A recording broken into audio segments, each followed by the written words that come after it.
Srimad Bhagavatam, Canto 5, Chapter 14, Text 8. Atha kadachit nivasa paniya dravina adi aneka atma upajivana abhiniveshah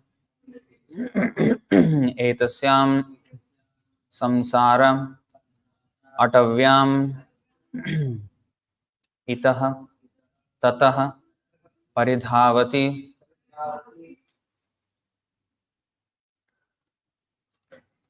अथ कदाचिन् निवास पानीय द्रवणाद्यनेकात्मोपजीवन अभिनिवेश एतस्यां संसाराटव्याम् इतस्ततः परिधावति.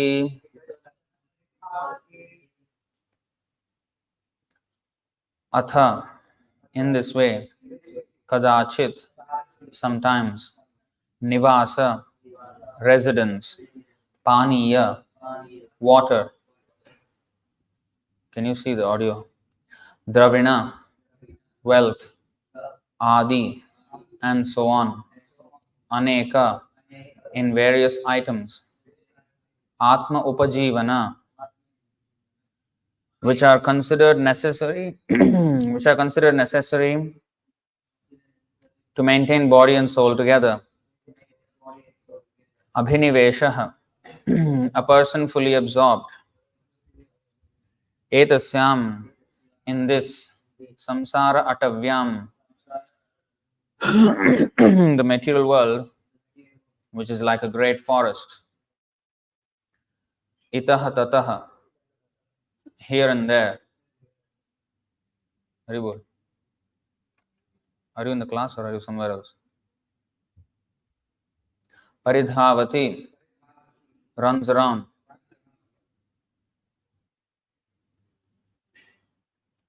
Translation and purport by His Divine Grace A.C. Bhaktivedanta Swami Srila Prabhupada Ki Jai.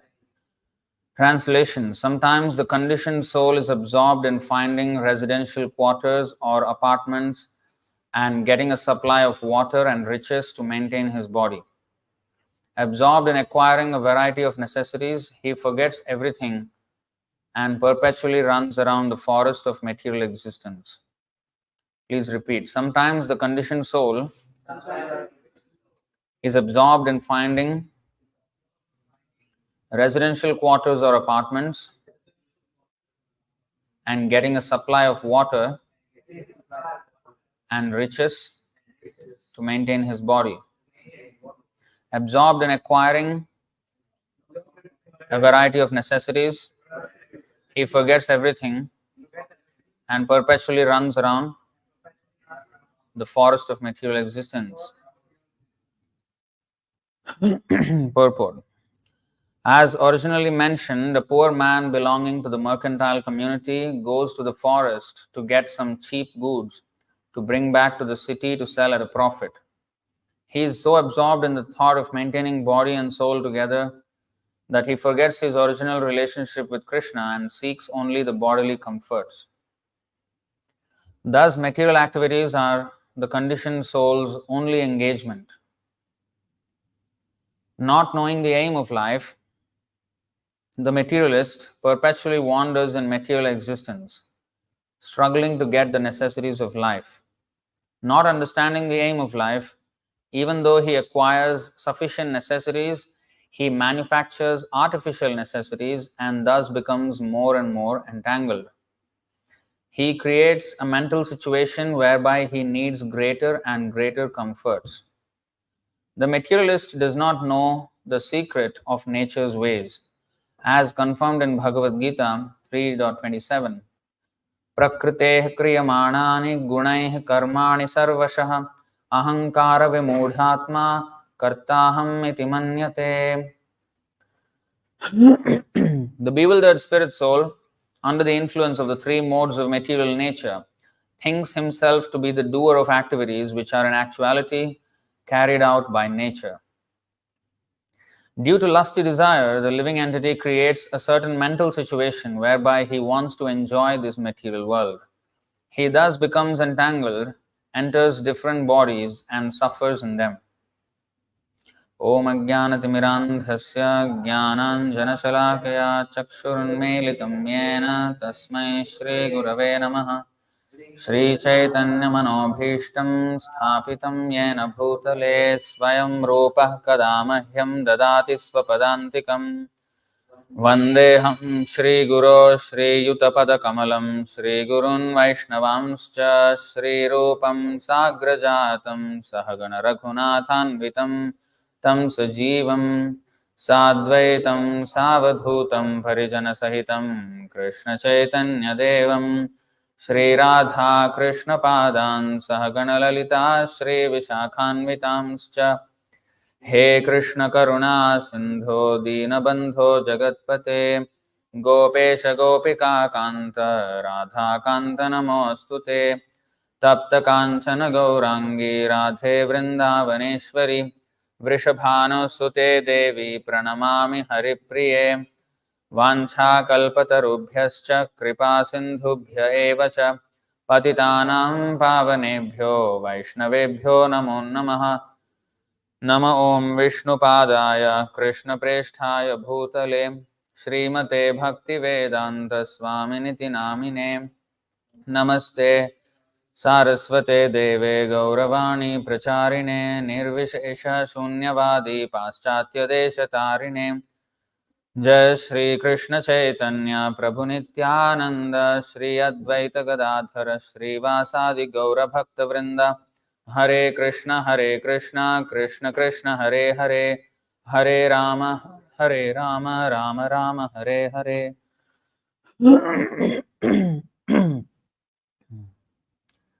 So,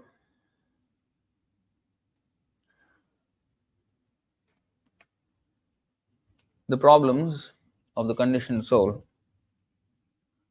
our biggest problem is we do not know the aim of life. And therefore, we become busy with, here it is said, finding residential quarters or apartments and getting a supply of water and riches to maintain his body. So, if we see 99% of the population, 99.99% of the population, they are engaged. The vast majority in this material world are engaged in just maintaining the body. The entire time of their life is wasted by looking for how to earn money and how to find residence, how to find, first of all, how to find sex, and of course with that comes everything else. Absorbed in acquiring a variety of necessities, he forgets everything and perpetually runs around the forest of material existence. And you can see here, the word is used here, ita tatah paridhavati. If you put it together in sandhi, itas tatah paridhavati. And there is a very similar verse in the Chaitanya Charitamrita. Itas tatah means here and there, paridhavati means runs. Now,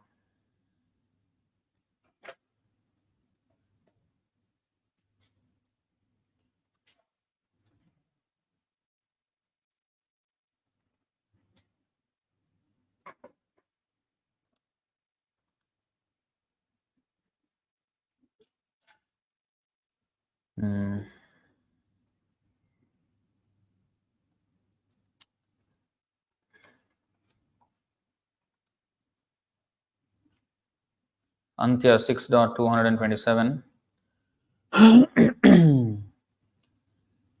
जिह्वार लाल से जय इति उति धाय शिष्णोदर पारायण कृष्ण नाही पाए. So jihwar lalase, because of the greed to satisfy the tongue, jay iti uti dhai. Iti uti dhai means same. Itas tatah paridhavati. Iti uti means here and there. Dhai means goes. Actually, dhai means to run. So Shishnodara Parayan. Parayan means devoted to. Shishnodara means genitals and belly. He is devoted to the belly and genitals, and thus he runs around in this material world. And Krishna nahi pai. One who is subservient to the tongue and who thus goes here and there, devoted to the genitals and the belly, cannot attain Krishna. So this is the sum total of material existence in a gist. If we observe what we are doing, it's all this. The whole domain of activities in this material world are just this, jihvar lalase. Our material life starts with the tongue. Spiritual life also starts with the tongue. So material life, we want to enjoy the tongue, and then atyahara, then pressure on the belly, and that pressure will transfer over to the genitals, and then one wants to have sex.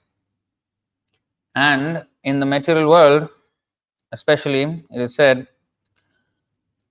because it is the duty of the woman to take care of the husband, so she will cook nice food stuff, satisfy the tongue, belly is satisfied, and then genitals. So she satisfies him from tongue to the genitals. And in this way, one is stuck in illusion. And stuck means he has to work whole day and night, gone in just earning a livelihood. That's why it is said,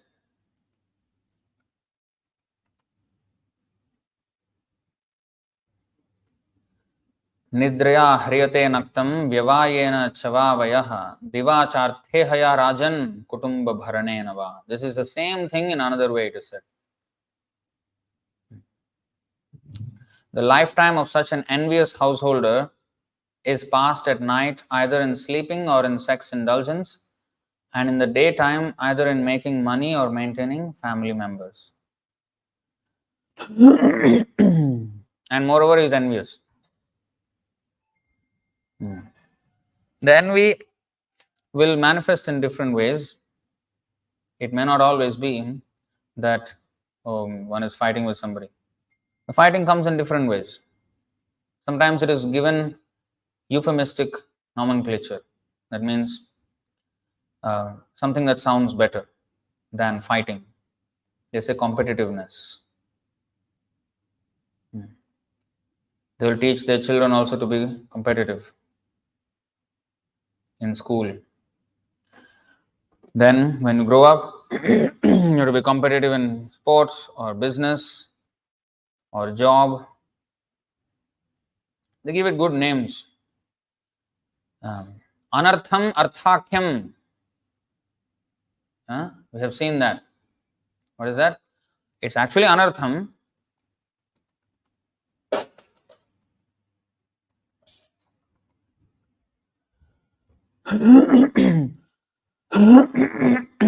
See this 11, 23, 18 and 19.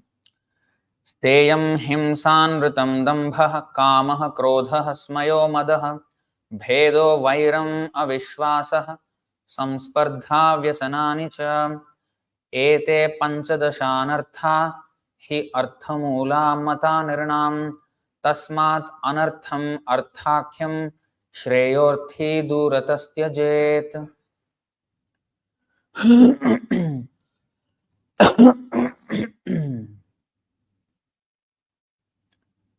Theft, violence, speaking lies, duplicity, lust, anger, perplexity, pride, quarreling, enmity, faithlessness, envy, and the dangers caused by women, gambling, and intoxication are the 15 undesirable qualities that contaminate men because of greed for wealth. Now, this is all the bad qualities that are associated with wealth, and therefore, even in English, there is a saying that money is the root of all evil. Although these qualities are undesirable, this is the point. Although these qualities are undesirable, men falsely ascribe value to them. One desiring to achieve the real benefit of life should therefore remain aloof from undesirable material wealth. Maybe one of you can help me. There is one statement in one of the purports of Srila Prabhupada. I believe it's either 12.135 Madhya or 19.159 Madhya. Possibly one of those. Where Prabhupada said that material convenience brings about a sort of contamination in the heart. Something like to that effect. Comfort or convenience or something like that.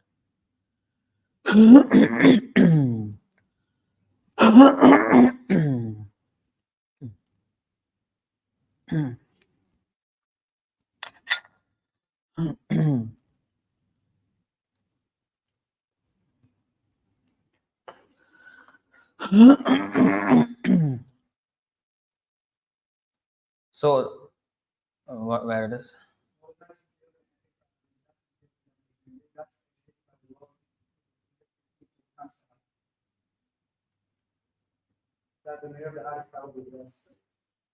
What is the first sentence just now you read?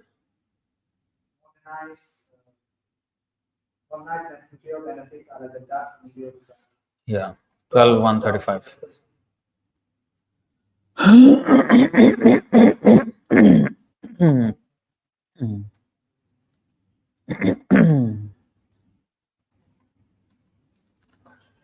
Okay. So 12.135. Modernized material benefits are like the dust of material contamination. You know, when we went to Russia, we saw, that place is very inconvenient to live. It's very, very inconvenient to live, especially in the winter. Any place would be inconvenient in minus 30 degrees Celsius. Now, they have created the houses. We went and stayed in the house in the last couple of days when we were there.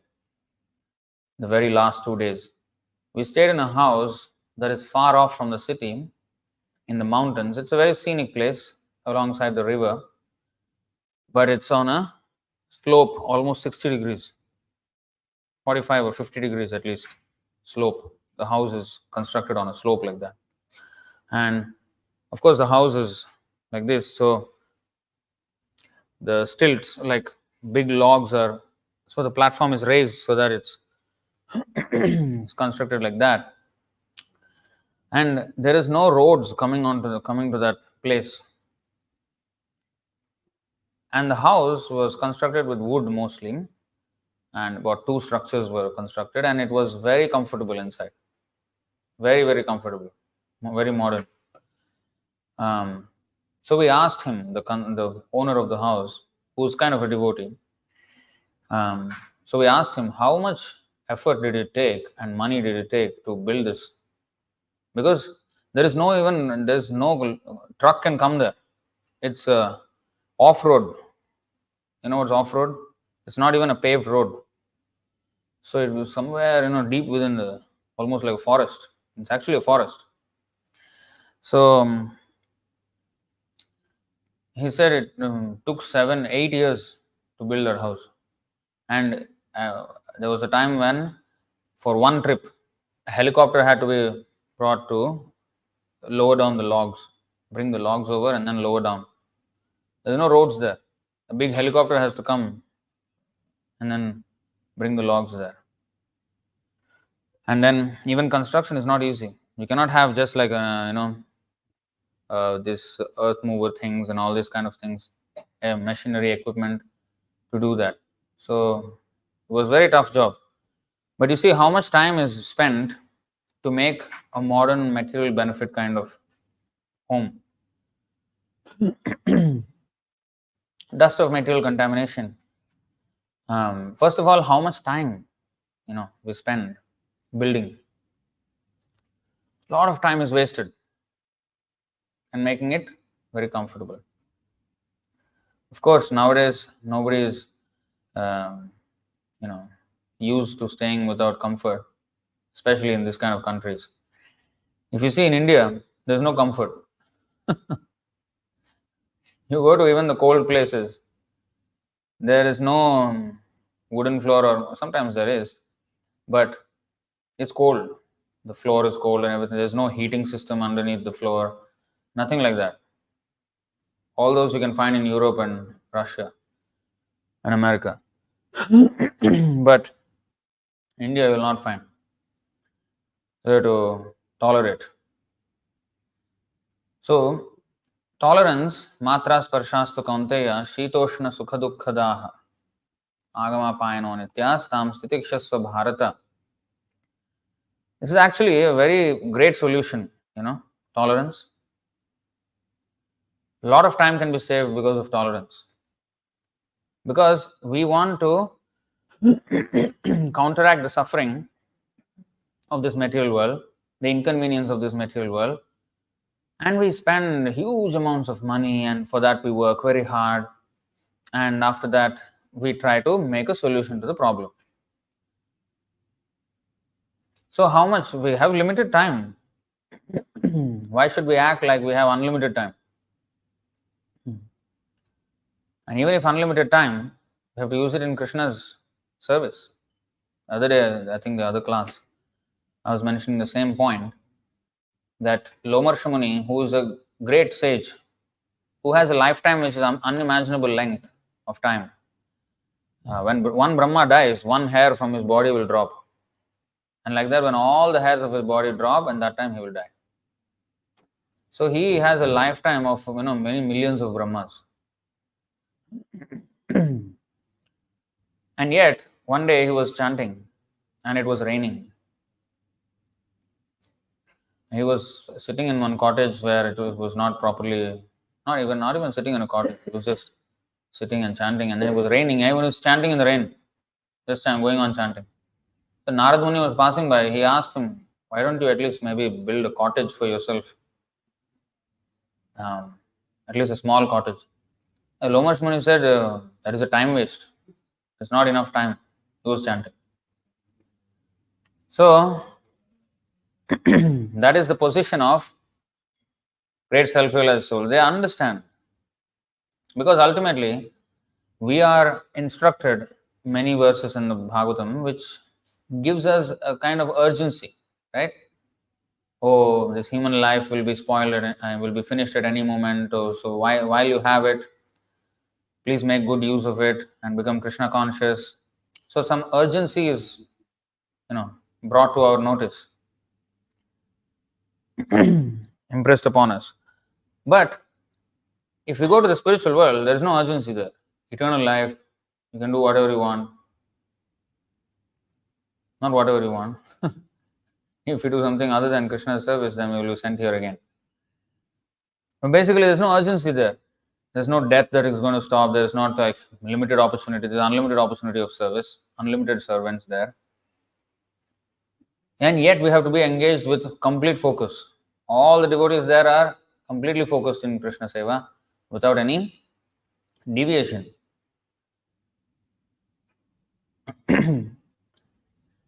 So unless one is deeply attached, unless one finds the joy in Krishna consciousness, one will not be able to do that. Because here, for the sake of satisfying the tongue and the genitals, tongue to the genitals, which although it looks like one part of the body, but actually it is the sum total of everything. It is the center of everything. Here also we want to be happy. The intention is that we want to be happy. And therefore, even if we achieve our necessities, we create more artificial necessities. Oh, I want that one actually. It never stops. And that is the innate nature of the soul, that the soul is always looking for the ultimate happiness. But because we're looking for it in the wrong place, therefore, however much we may try to satisfy, we will always fall short. We will always fall short. We will never be satisfied. And therefore, the best thing that we can do is to tolerate. Many of the inconveniences in this material world can be solved by tolerance, which is why ancient civilization did not have modern amenities like what we have today. It is not that they did not know how to construct these things. Vishwamitra Muni, just by his will, constructed a whole planet. Kardama Muni built an aeroplane just by his will. An aeroplane which can go to all the planets of the universe. And not just an aeroplane where you have seat belts and you sit down there and turbulence, it is some danger of crashing and all that. No. An aeroplane in which there are palaces, gardens, lakes, and maidservants and servants and jewels. Unimaginable palace, unimaginable aeroplane. And in that aeroplane he was traveling with Devahuti. But how did he become such aeronautical engineer? Space. Now Elon Musk, trying to build rockets and go here and there to other planets. Whole life he's wasting on that one. Now, Kardama Muni, what he was doing before building that aeroplane? And he did not build take one screwdriver and then, no, he did not. He just by his will created. So they were very much capable. But until then, he was sitting in the forest, meditating on Krishna, not interested. And then after marriage, still he was sitting in the forest. The wife was a princess and not ordinary king, Swayambhu Manu, the father of mankind, his daughter. And she came into the forest and was serving him, and she became frail and thin. And then one day he saw her and took compassion upon her. Okay, I will satisfy you. But she never complained. She was serving him. And then he created this airplane. So in other words, the sages were not bereft of the technology that we have today. They very well had it. And Vyasadeva benedicted Sanjaya to see the Kurukshetra battle just like a television is not a good comparison even.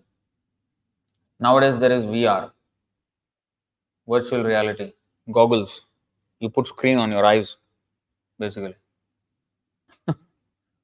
And then you will see everything like, you're almost like there.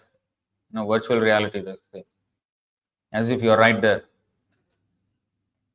So, Sanjay could see better than even the VR goggles. Because he could see spatial experience, full experience. He could hear, he could smell everything that was going on in the battlefield. And he could zoom into whichever part. How otherwise he would know what Krishna and Arjuna was speaking. He could see the whole armies and both sides. What Duryodhan was saying to Dronacharya in the beginning of the Bhagavad Gita. The first 10 verses are the conversation between Duryodhan and Dronacharya. Okay. And then after that, there is a conversation between Krishna and Arjuna. How is he zooming into what they are speaking? If you see just from far, some CCTV camera, you cannot understand anything. You see somebody moving, somebody like that. Very defective technology. But imagine he is there. He's right there. And he's zooming into whichever part and then he's hearing that. So, that kind of technology. And how did he get it? Not some satellites launched into space. No. Just by Vyasadeva giving him benediction, he got it. He got it. And he could see. So they had all these things, much, much more advanced than the products we have today. But because they applied this tool of tolerance, what is that? The non-permanent appearance of happiness and distress, and their disappearance in due course are like the appearance and disappearance of winter and summer seasons. They arise from sense perception, O scion of Bharata, and one must learn to tolerate them without being disturbed.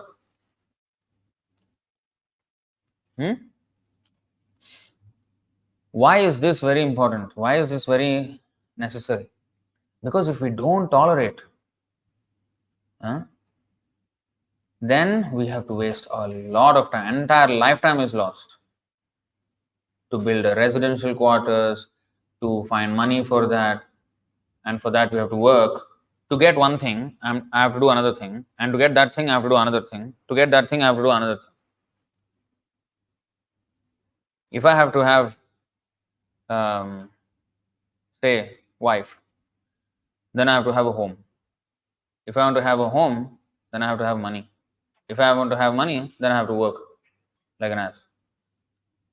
My my real necessity is just eating. If I can have some food, some shelter, some clothing, that's it, finish. Actually, that's all we need really to survive. So that the rest of the time can be saved for Krishna consciousness. But because we do not tolerate the urges of our senses, we fall victim to them, and then we have to spend a lifetime. Our only the rare human form of life wasted. Krishna ना ही पाए जिह्वार लाल से जय इति उति धाय कृष्णोदर पारायण. That's what happens.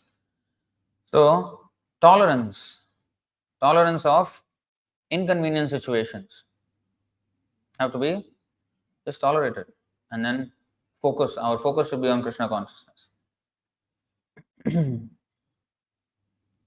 If we see,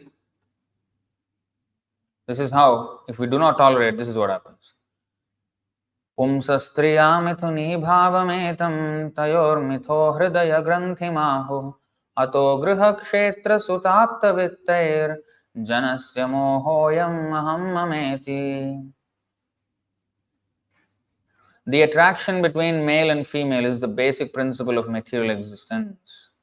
On the basis of this misconception, which ties together the hearts of the male and female, one becomes attracted to his body, home, property, children, relatives, and wealth.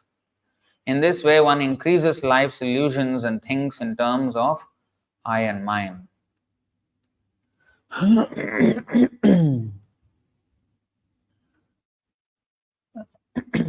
So this is how illusions, the empire of illusion increases. Our empire of illusion. Janasya mohoyam. Moha. Yeah?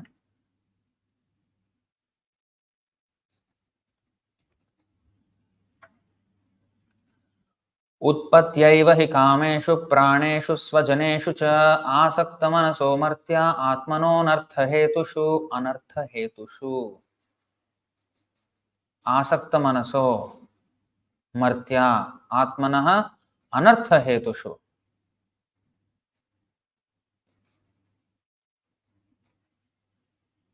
Simply by material birth, human beings become attached within their minds to personal sense gratification, long duration of life, sense activities, bodily strength, sexual potency, and friends and family. Their minds are thus absorbed in that which defeats their actual self-interest. And when they are anarthas, arthakyam. Just now we saw anartham, arthakyam. When it is actually anartha, it's an unnecessary thing. But arthakyam means people ascribe value to it. It is a valueless thing. This is actually the biggest problem. You know what is the biggest problem? Deception. Moha means illusion. It masks something as something else. That is where the whole thing starts, illusion. When we give value to something which has no value. For example, money. Money is what? Paper. It's actually of no value. That paper has no value. But we falsely ascribe value to it. The real thing was gold. But no. Now, based on gold, some paper was made. And now it is not even tied to the gold. Now US dollar is not tied to gold. It is what is there? What is it then? It is arthakyam, but is anartham. It's a useless thing, paper. But the whole world is after US dollar. So that is a classic example. Similarly, if we really understand our aim of life, what we actually need, and if we learn that early in life, then we save ourselves a great deal of trouble. This is why spiritual life has to be started. What is that? Kaumara acharet prajna. Dharman bhagavataniha. This Bhagavat dharma has to be started from 5 years old. How old? 10. Yeah? How old are you? 8. See? 5 years old. People say, oh, you should enjoy first, when you grow old, that time after retirement. Okay, you retired, right? You read first. And I was distributing books, those days on the streets, 2011. So sometimes elderly people, they come and give advice. Boy, you are a young boy. You're also getting advice. So every young brahmachari will give advice. Boy, you are very young. You are, strong. You have energy in your body. Why don't you work? Now is the time to work. This voluntary job, you can always do when you're later on in life, when you're more wise, after you have finished your responsibilities, and when you retire, then you can help in this. So one day, every time these kind of guys come, so one day I asked one of the people, okay, sir, you are retired, right? Are you working? No, I'm retired. Okay, you sit down here. You stand and sell books. I will go and work. Are you agreeable? I will come. I will come to temple. Okay, I will come to temple. And then why are you talking? You are saying I should do this when I retire. You are retired. You sit down here. You stand and sell these books. You won't even be able to stand. And you don't know what to talk. You don't even know the aim of life. Then first of all, I don't know whether I'll be alive until I so-called retirement age. I wrote one article in our Science of Godhead magazine many years ago. Retirement at 5. Retirement at 5. What is that? Retiring from what? Actually, retirement means what? Retirement means, oh, they are no more working for a salary, but they are not retired from materialistic life. Until death, they will be there. So retirement means actually to retire from material activities. Like in our Vedic culture, when he becomes an old man, then he becomes more active spiritually. He takes vanaprastha sannyas, then what does he do? He goes out and preaches. More activity. You see, Prabhupada, until he was 69, he did not go out of India. From 69, his traveling started. 14 times around the earth. 69 onwards. Active from 69. So you see, so that is that is the real retirement. So at 5 means, from 5 itself, we must start spiritual activity. Retire from material activity at 5. Start spiritual activity. And that involves Gurukul, studying under the care of the spiritual master, then growing up and learning everything and how to be a good devotee. Then best is if the boy can stay without marriage, but if he wants to, then he can go into grihasthashram. Then because he is trained as a proper brahmachari, then he can be independent, doesn't have to depend on wife for everything. Nowadays the boys are made to study Mother does everything for them. They don't even know how to cook. They don't even know how to wash their clothes. Nothing. Then, when they grow up, they cannot live without a wife. And nowadays, wives also don't know how to do. They are also going to work. They also eat outside. They are not trained. So then there is fight. Oh, you do one day dishes, I will do one day dishes. You wash one day clothes, I will wash one day clothes. These kind of negotiations go on.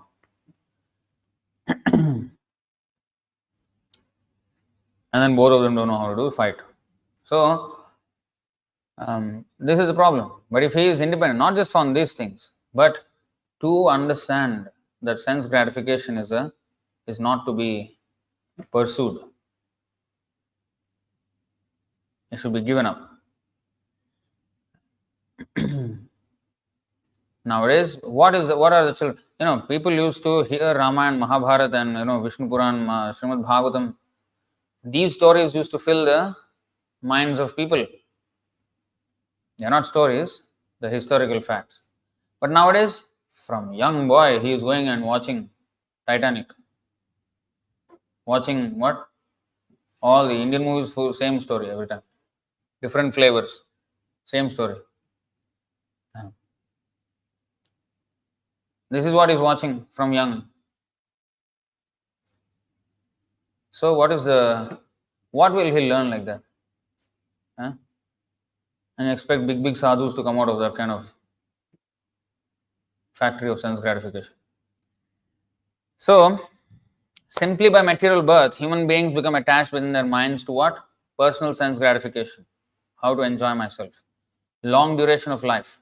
And the research, big things, Ayurveda, what yoga, some latest medical research, so many things. They delve on this topic so much. Inordinate amount of time is spent on these things. Self-preservation, simply actually we can do all these things if we follow Krishna conscious lifestyle. But no, and then gym membership, go and do this and that, some jogging, some this and that. So many things, long duration of life. Sense activities, eating here and there, all kinds of jihva to upastha. Jaihvyopastha. There is a range of activities.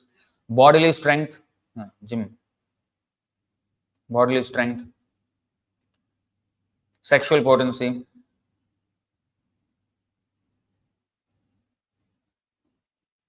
Friends and family. How much time and money is wasted on this? How much? It is that's why when people sometimes say, oh, this brahmachari life is difficult, temple life. No, I say, no, this is much easier than household and materialistic life. Way easier. The difficulty in this life is to give up the demands of the senses. That is the real difficulty. But with Krishna consciousness and tolerance, of course, if one has full taste in Krishna consciousness, one is not interested in material life. But we are also not pure devotees. At least I am not. I don't have that attraction to Krishna where, I'm completely spitting on materialistic life or sex life. So so tolerance. And therefore, we have to increase our taste. We cannot depend on tolerance. We cannot depend, this classic verse is there in Bhagavad Gita, 334. Indriyasyendriyasyarthe ragadvesho vyavasthito tayornavasham agachet tauhyasya paripantino. There are principles to regulate attachment and aversion pertaining to the senses and their objects. one should not come under the control of such attachment and aversion because they are stumbling blocks on the path of self-realization. Now, what does this mean? Here, actually, in the purport, Prabhupada explains. Okay, so let's read the purport. Those who are in Krishna consciousness are naturally reluctant to engage in material sense gratification. But those who are not in such consciousness should follow the rules and regulations of the revealed scriptures. Now, when it is said like this, oh, okay, I am Krishna conscious, okay, I am naturally reluctant. No. Although we are trying to follow Krishna consciousness, we are not pure, right? So then, we have to follow both. That is called Vaidhi Bhakti. There are Vidhi and Nishedh. Vidhi Nishedh. When there are do's and don'ts. So these are rules-based bhakti, this stage of bhakti, where we are trying to develop our taste for Krishna consciousness, and at the same time, we have to take some effort in order to keep ourselves away from the influence of Maya. When one is 100% in Krishna consciousness, he's automatically, Maya cannot touch him. But we have to be very careful. Maya can submerge us completely.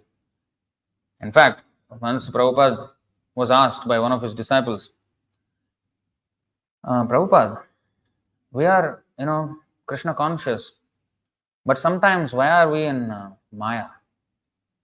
Prabhupada said, no, you're always in Maya. Sometimes you're in Krishna conscious. That is the actual position. We're always in Maya. Yeah? So when we're in Maya like this, there are rules. So that guardrails, these are guardrails, so that we don't fall. For a person who can walk on a rope, rope walking. Have you seen rope walking? They walk on the rope to high places like that and then put a rope and then they walk on it. Sometimes they do it free solo. You know what's free solo? They don't even have any harness to, if they fall from the rope, they're dead. That is even more dangerous. Of course, they usually have some, rope and the carabiner to their rope. Even if they fall, they just hang from the rope. But those who are even more expert, they will walk without even that. If they fall, means that's it. They're dead. Imagine that. So a person who is a pure devotee, he can walk without falling. But we need guardrails. Where you see, even staircase, we have the railing on the side. Such a broad staircase, still there is railing there. So to keep ourselves, to prevent ourselves from falling. Whereas he is walking on the rope, his foot also cannot stand completely on it. So imagine. So likewise, there are guardrails, therefore, regulations on how to conduct ourselves in this material world so that we can keep ourselves away from Maya or not too influenced by Maya. At the same time, okay, let's read this. So those who are in Krishna consciousness are naturally reluctant to engage in material sense gratification, but those who are not in such consciousness should follow the rules and regulations of the revealed scriptures.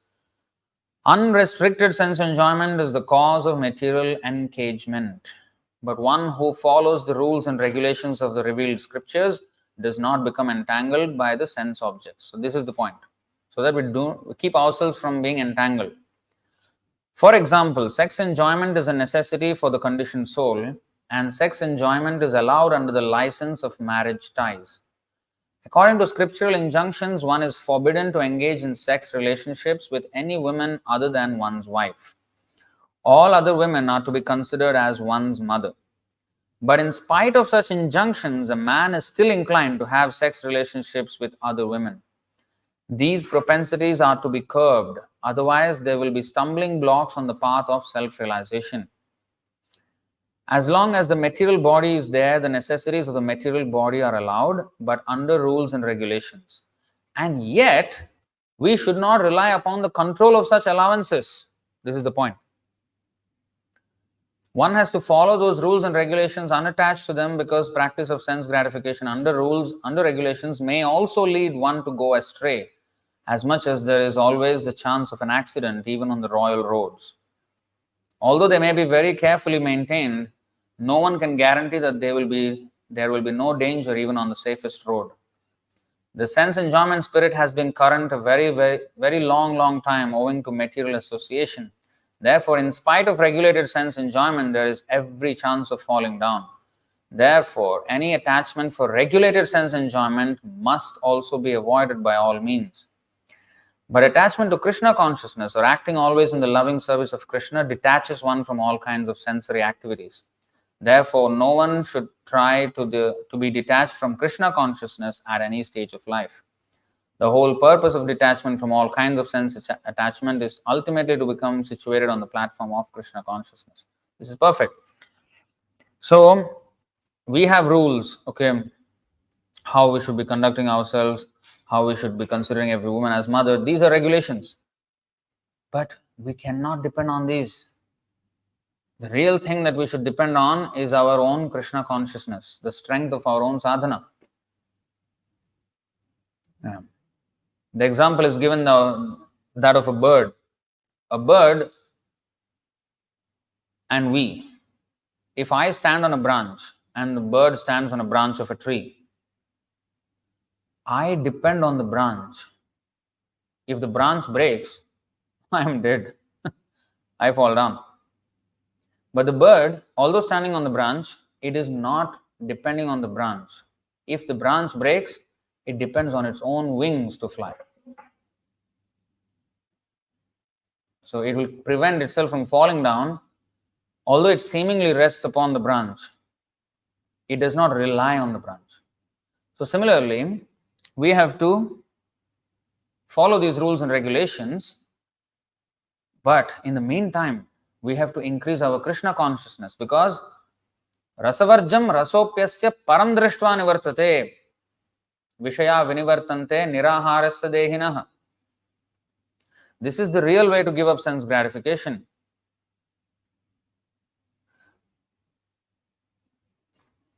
Though the embodied soul may be restricted from sense enjoyment, the taste for sense objects remains.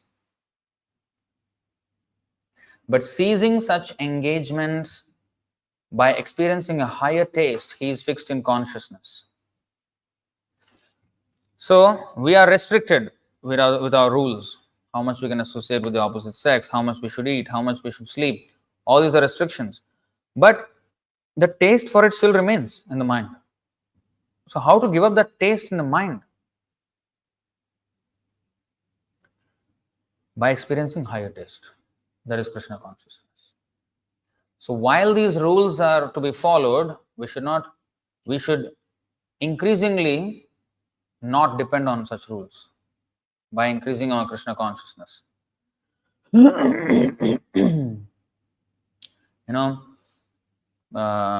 Krishna says to Arjuna, 2nd chapter, 45th verse, Traigunya Vishya Nistraigunya Bhavarjuna. Rise above the three modes, rise above the Vedas.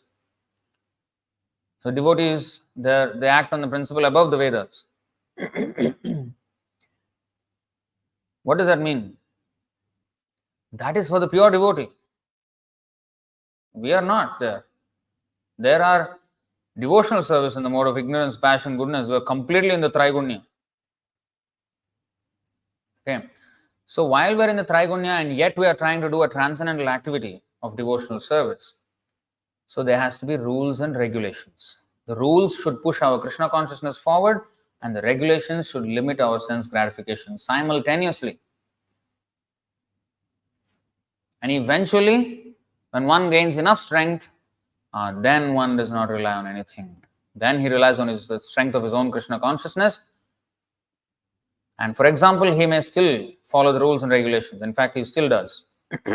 But he is not reliant on them. He is not reliant on them. He is completely free. So this wasting of time in finding out an apartment, this is, we just saw, moha. Janasya mohoya maham mameti. Right? So, just how deep this ignorance is, and how much we are entangled and submerged in the ocean of material existence, we can see here. 3:20:18.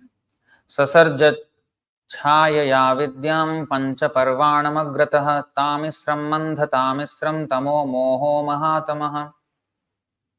First of all, Brahma created from his shadow the coverings of ignorance of the conditioned souls. They are 5 in number and are called Tamisra, Andhatamisra, Tamas, Moha and Mahamoha. So this Moha is not simply some, how much deep it is, you will see here. This purport is based on the verse that is mentioned in the last end of the purport. This verse is from Vishnu Puran. Tamo aviveko moha syad antah karana vibhramah mahamohastu vigneyo gramya bhoga sukhaishana maranam hyandha tamisram krodha uchyate avidya pancha parvaisha pradurbhuta mahatmanaha. The conditioned souls or living entities who come to the material world to enjoy sense gratification are covered in the beginning by 5 different conditions. The first condition is a covering of tamisra or anger. Constitutionally, each and every living entity has minute independence. It is misuse of that in minute independence for the conditioned soul to think that he can also enjoy like the Supreme Lord, or to think, why shall I not be a free enjoyer like the Supreme Lord? This forgetfulness of his constitutional position is due to anger or envy. The living entity, being eternally a part and parcel servitor of the Supreme Lord, can never, by constitution, be an equal enjoyer with the Lord. When he forgets this, however, and he tries to be one with him, his condition is called Tamisra. Even in the field of spiritual realization, this Tamisra mentality of the living entity is hard to overcome. In trying to get out of the entanglement of material life, there are many who want to be one with the Supreme. Even in their transcendental activities, this lower grade mentality of Tamisra continues. The next deeper illusion is this, Andha Tamisra. Andha Tamisra involves considering death to be the ultimate end. The atheists generally think that the body is the self and that everything is therefore ended with the end of the body. Thus, they want to enjoy material life as far as possible during the existence of the body. Their theory is, as long as you live, you should live prosperously. Never mind whether you commit all kinds of so-called sins, you must eat sumptuously, beg, borrow and steal, and if you think that by stealing and borrowing you are being entangled in sinful activities for which you will have to pay, then just forget that misconception, because after death everything is finished. No one is responsible for anything he does during his life. So this is the thinking of Andha Tamisra people. And they commit huge amounts of sinful activities. Yeah.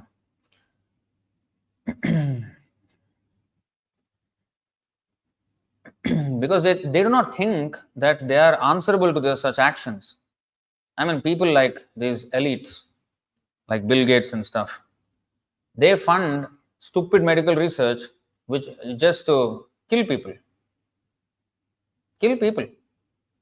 Openly they are saying, on stage, that the population should be halved.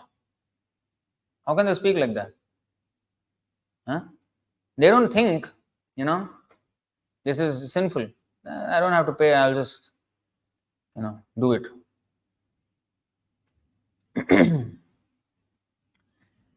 So, this is the exact concept, Andha Tamisra. Then, this Andha Tamisra ignorance is due to tamas. Even deeper now. The condition of not knowing anything about the spirit soul is called tamas. This material world is also generally called tamas because 99% of its living entities are ignorant of their identity as soul. Almost everyone is thinking that he is this body, he has no information of the spirit soul. Guided by this misconception, one always thinks this is my body and anything in relationship with this body is mine. For such misguided living entities, sex life is the background of material existence. This is the subject of today's verse. Actually, the conditioned souls in ignorance in this material world are simply guided by sex life. And as soon as they get the opportunity for sex life, they become attached to so-called home, motherland, children, wealth, and opulence. As these attachments increase, moha or the illusion of bodily concept of life also increases. Thus, the idea that I am this body and everything belonging to this body is mine also increases. And as the whole world is put into moha, sectarian societies, families, and nationalities are created, and they fight with one another. Mahamoha means to be mad after material enjoyment. Especially in this age of Kali, everyone is overwhelmed by the madness to accumulate paraphernalia for material enjoyment. Accumulate paraphernalia. This is called anartham. Simply accumulating anarthas. Devotional life, anartha nivritti. The more and more we give up these anarthas. These definitions are very nicely given in Vishnu Puran, wherein it is said, the sloka is quoted. So, anarthas does not only mean the external paraphernalia of, family, wealth, home, children, relatives. No. It starts internally. Why does it start? What is the beginning of that verse? Pumsastriya mithuni bhavam etat. Why is that mithuni bhavam is there? The desire for sex life. The lust is the real cause, the real enemy here, which goes to all these things. So, when we are curbing this anarthas, initially the external, but it has to come to internal. What is that Mohamudgara verse? In that there is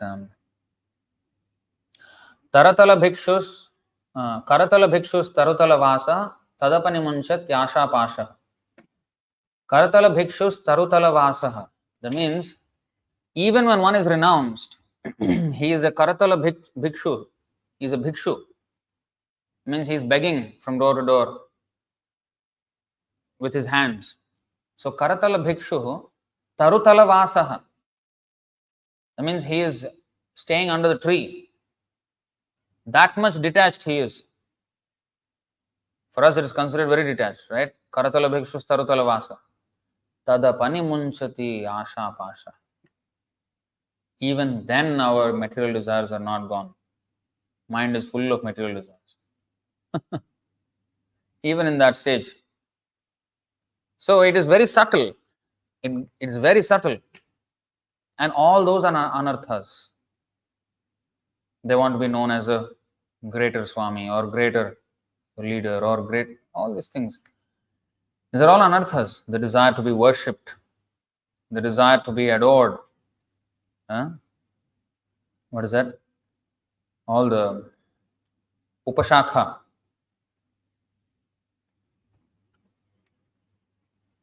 Nishiddhachara, kutinati, jiva himsana, labha, puja, pratishtha adi, jato upashakha gana. Some unnecessary creepers growing with the bhakti creeper are the creepers of behavior unacceptable for those trying to attain perfection, diplomatic behavior, animal killing, mundane profiteering, mundane adoration, and mundane importance. All these are unwanted creepers. So, we have to be very, very careful when we are advancing. The more we advance, the more these creepers also grow along with the bhakti creeper. We have to be very careful how to. So, all these are anarthas. These anarthas were not there in the beginning of our Krishna consciousness. But it will come, especially when we grow more in devotional life. So, we have to identify anarthas. In order to identify anarthas, we have to know what the anarthas are. It's always said that we have to be introspective, right? What is introspection? We cannot be introspective if we do not know how to identify what is the problem. We don't even know what the problem is. That's why we have to read. When we read Prabhupada's books, then we will know what actually is anarthas and whether I have them or not.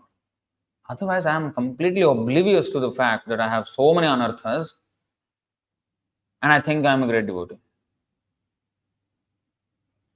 This is a dangerous situation. Dangerous situation. So these anarthas come in various ways. All that we have to anarthakyam. We think them to be useful or necessary, but they're not. So, in this way, the main point is that we get deviated. We get deviated from our real self-interest, and that is the real problem. Prabhupada always quoted this everywhere. You see how many times Prabhupada quoted.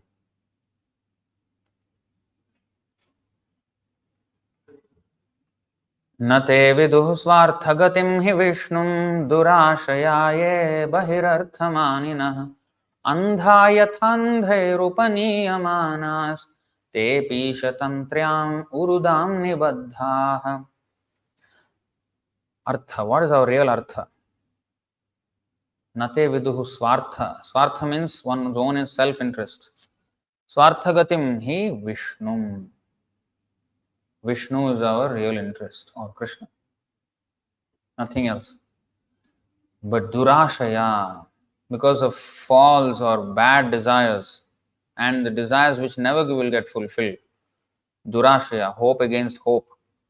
We are hoping against hope to be comfortable in this material world, and that's a hopeless situation. It's never going to happen. But we are still after it. Durashayaye bahirartha manina. Swartha we give up, and bahirartha, which is actually another word for anartha.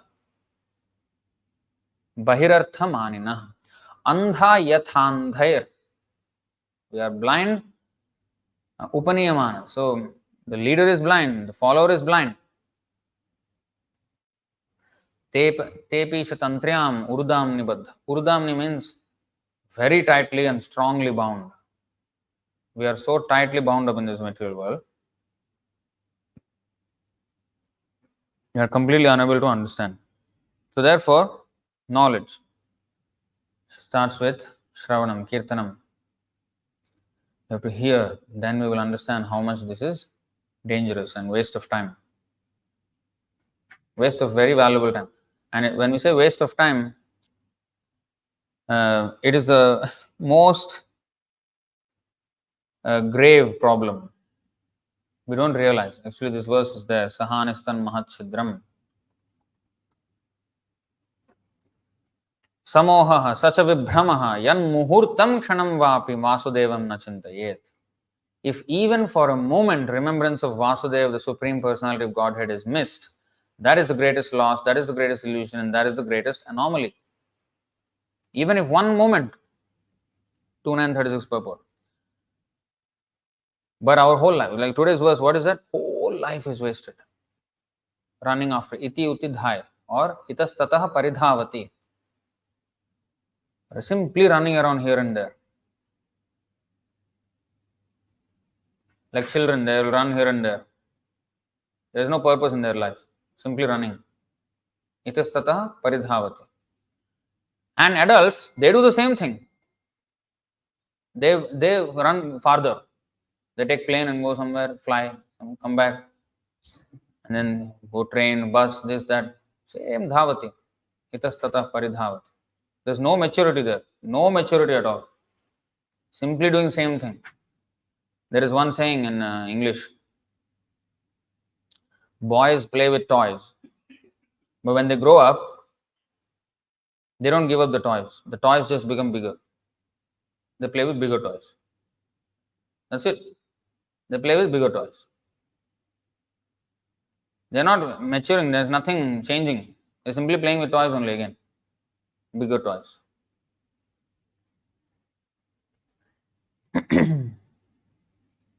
So, any questions or comments on this topic?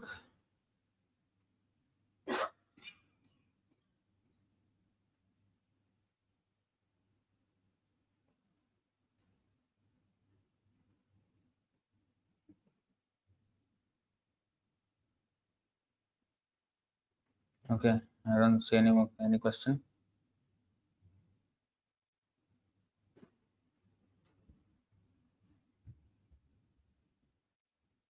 ग्रंथराज Shrimad Bhagavatam की जय, श्रील प्रभुपाद की जय, निताय गौर प्रेमानंदे, हरि हरि बोल।